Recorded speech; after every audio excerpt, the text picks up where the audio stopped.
Now, there are two important things we need to note when we use used to.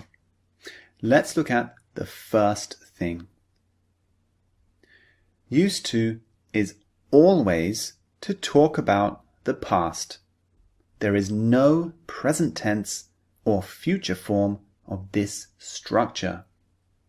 If you want to talk about the present, use the present simple. Used to, as I said, is always to talk about the past. Okay, just remember that. Always in the past.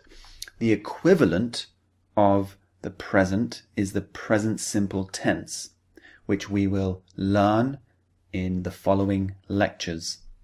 So always use used to talk about something in the past. Just remember that.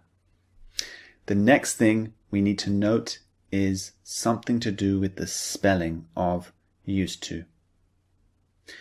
So when using the negative, didn't used to, or the question, did you used to, notice that there is no D at the end of used to. Can you see?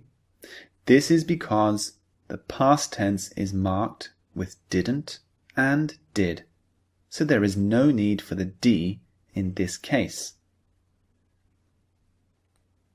So if you didn't notice the spelling, just go back and read the text on the screen so that you can see the spelling.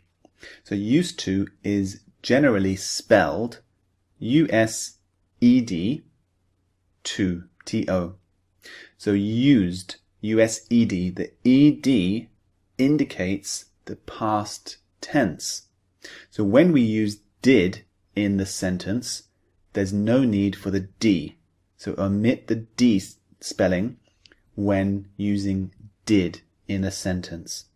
For example, a question, did you used to live in New York? Or a negative, I didn't used to live in New York.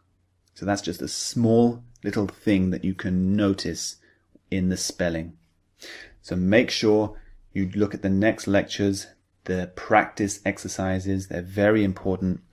Train your brain to master the structure and the pronunciation. See you in the next lecture.